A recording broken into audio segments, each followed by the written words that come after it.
Hello there, ladies and gentlemen. Welcome back to more Lore and Loot. Today we begin where we left off here in Telvas. We are now a mouth, and as such, we have available to us quite a few more quests. A few of the Telvanni Council members actually will have quests for you once you reach the rank of mouth. As you can imagine, these still do entail fetching for someone, but they tend to be a little more difficult and a little more interesting, I suppose. We will begin today by traveling back to Nisus and speaking with our old friend and recently recruited House Telvanni Council member, Baladas Demnavani. Nisus is most easily reached by Siltstrider. We reach the northern town in the evening as the people are getting ready for dinner. Before heading into Arv's Drellin, we are treated to a wonderful, clear dusk sky. The West Gash really has nice weather. We know where to go at this point, and upon reaching Baladas and asking if he has any chores for us, he will let us know that he's looking for the Ring of Dahrk Mezalf. He further explains that this dwemer named Dahrk Mezalf is sometimes referred to as Mezalf Bethungthums, presumably because he was from or lived in the dwemer village of Bethungthums. So we should probably head to Bethungthums and start looking there. I can't believe I said it right 3 times in a row. Bethungthums. Baladas will give us some directions on how to get there, starting from Margon, and this begins the quest, Dahrk Mezalf. The first thing we're going to do is actually head straight to Margon as suggested. The fastest way from here is Siltstrider, first to Alderaan, then straight to Margon. From Margon, the way can be tricky. What we want to do is head through this gap in the mountains, and then follow the Foyada northwest. Bethungthums will be on our right. Do remember, we're in the Ashlands now. Various critters of varying danger abound. Some are probably even blighted, and of course, you should be wary of ash storms.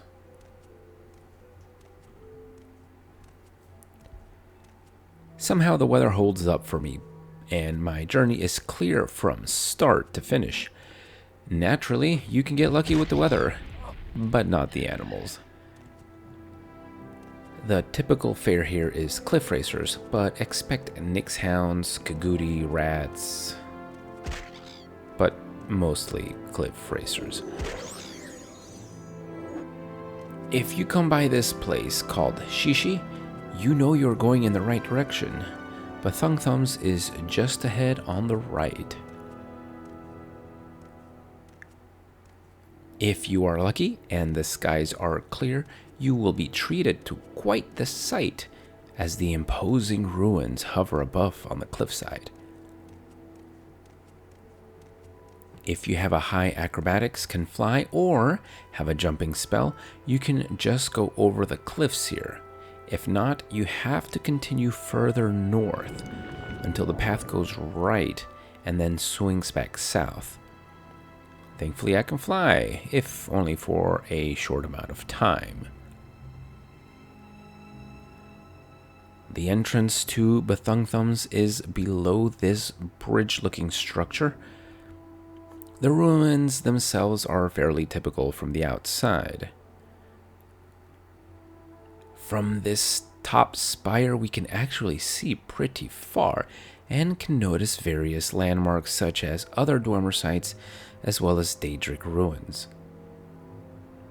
Presumably, as with all other Dwemer ruins, the majority of this place is buried deep underground, and we are only able to access a small part of it. We can be sure there are still the automatons guarding the place inside, so we must be on our toes. We begin by dispatching 2 Dwemer spiders, and we continue up the stairs. In the next area is another spider, but also a Dwemer specter, so I think it's time we bring in the reinforcements. Our summoned Dremora is more than a match for basically anything we'll encounter in here, so we might as well use them. We'll be looting the place on the way out. Up the next set of stairs, we reach a room filled with spiders and a sphere centurion. I did most of the work, dude. Turning the corner, we encounter Dahrk Mezalf himself. Well, his ghost.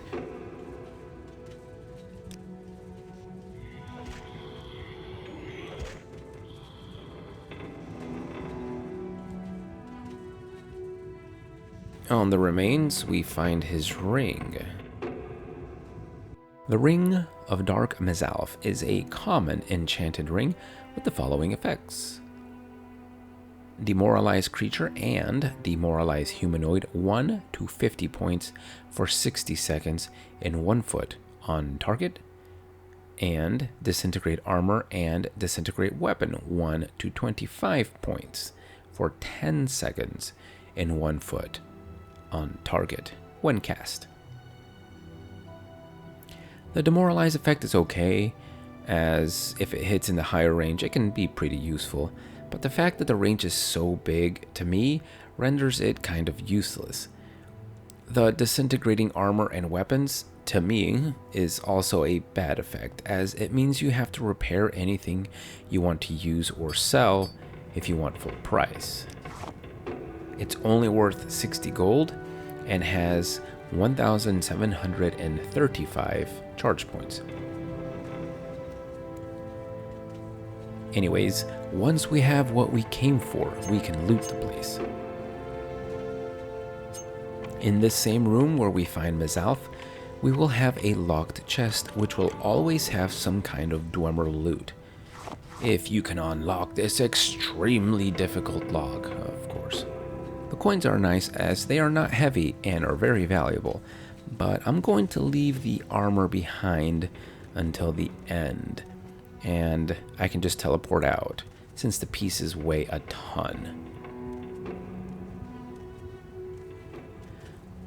Around the rest of the ruins you will find kegs, all of which will have jewels and or Dwemer metal pieces. The metal, I've said this before, is not worth taking unless you have the space for it, as its weight to worth ratio is very small. It weighs 10 and is only worth 20. If you have the carrying capacity though, it's all worth taking, as it's all pretty valuable. Once we have looted to our heart's content, we can go ahead and leave. I have a recall spell at the ready, and I make it back to Arv's Drellin. We give the ring to Baladas and complete the quest. In exchange, we get a Ring of Lightning Storm and his Sphere Centurion as a reward.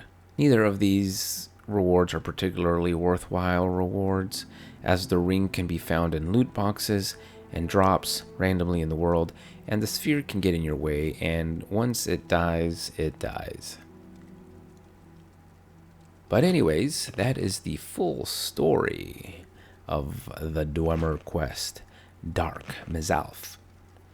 And we've managed to complete another fetch quest unscathed.